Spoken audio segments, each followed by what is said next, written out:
Hey, what's up, Bachi Bros? It's Red here with another Kagurabachi Mythology, this one being on the Flame Bone of the Starving, or the Gasha-no-Enkotsu. Anyways, make sure to leave a like and subscribe if you enjoy the content. Remember, subscribing is free and you could always unsubscribe later. Like 87% or more of my viewers aren't subscribed, so please consider it to help me reach 400 and many more subs. I also set up a Ko-Fi account, so if you enjoy my content enough to donate, I'd really appreciate it, as it will contribute to making my videos significantly better, and your message will be at the end of mythology videos like this one. You can also recommend mythology video ideas as well. You don't need to do so, but I'd really appreciate it. So anyways, enough time has passed. Let us proceed.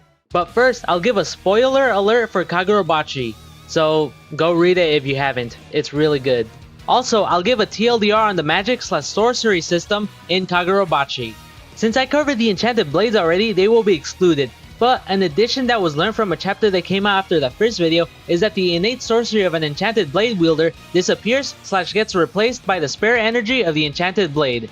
Now, sorcery in Kagurabachi can be split into two parts, the first one being innate sorcery. Innate sorcery includes sorcery that only one person we've seen in the story has, like Norisaku Madoka's explosive Daruma. Another type of innate sorcery is one passed down by family, like the Sazanami clan's Iso.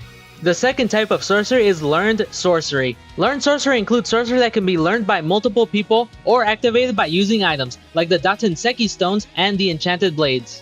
Another form of learned sorcery is sorcery that's passed down by ritual or other methods, like how the storehouse is passed down, though there is an exception. And the focus of this video, the Flame Bone of the Starving, which I'll just be calling the Flame Bone, and for simplicity I won't use Gasha-no-Enkotsu. So the Flame Bone is stated to be able to rival the strength and spirit energy of the enchanted blades, and other than the enchanted blades, the Flame Bone is probably the strongest, in terms of power, or one of the strongest sorcery in the possession of the Kamunabi.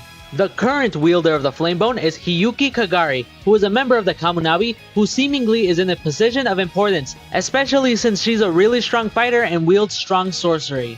The Flame Bone can summon different parts of a skeleton which are engulfed in very hot flames that are commanded by an entity called Rikuo. We don't know what Rikuo is, so I have some theories. Firstly, Rikuo is a human whose sorcery is the Flame Bone, and it is given to people to wield the Flame Bone by proxy, like how the Magatsumi lets people wield it by proxy. And letting someone use it by proxy could be explained as the Kamunabi would not want to risk losing the Flame Bone if Rikuo dies, since it's a very combat heavy sorcery.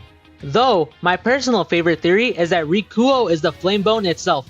Perhaps it's a yokai or something, which I'll actually be getting into later in this video. Also to note, the Kamunabi limits the usage of the Flame Bone, as Hiyuki is told that she's only authorized to use the Flame Bone up to the torso. So if you interpret it as I do, Hiyuki's able to use all of the Flame Bone except the skull, which the skull might be the most dangerous/destructive part of the Flame Bone if Hiyuki is not allowed to use it.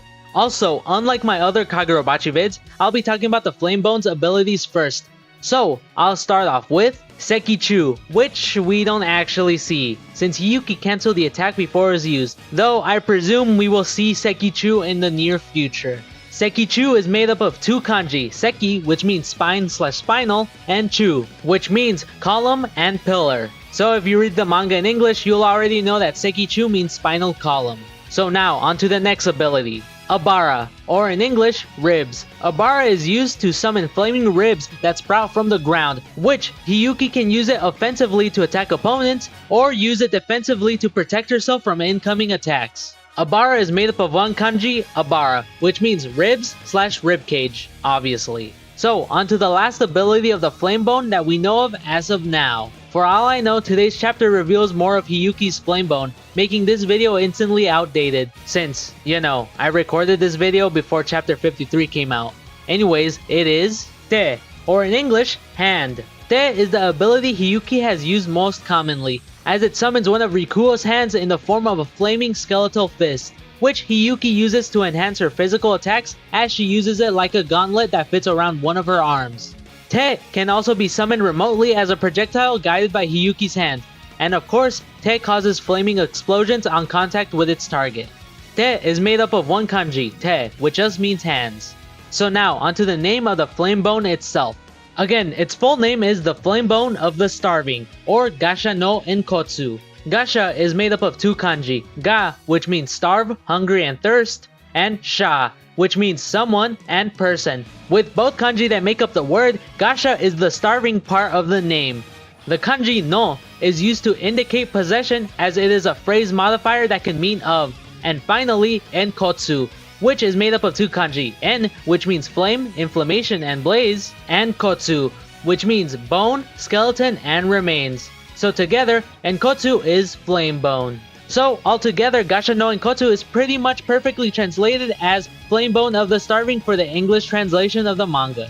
So now I'll get onto the potential reason / speculation of why the flame bone is called that, as I believe Hokuzono most likely got inspiration from the yokai Gasha-no-Kuro, which is a giant skeleton that is said to roam around at 2 AM to find humans to attack and eat. It is said that their teeth make a rattling noise that sounds like gachi gachi, though they are said to be very sneaky. It is said in a semi-historical account, Takiya Shahime, the daughter of the legendary samurai Taira no Masakado, and also her being a famous and powerful sorceress, conjured the first Gasha-no-Kuro made out of the bones of the men who died alongside her father, in retaliation to those who killed Masakado. The reason why I and others are sure that the flame bone is inspired by Gasha-no-Kuro is because other than being made from the bones of those who died in the battlefield, some Gasha-no-Kuro were also made from the bones who died of starvation / from famine.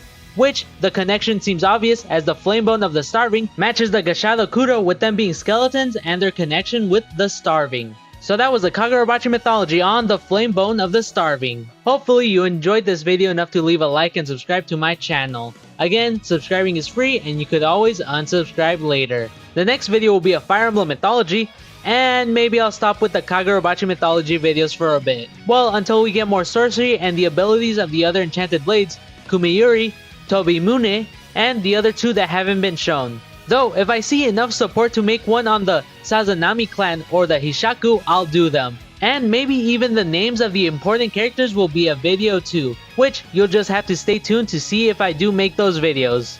So thanks for watching.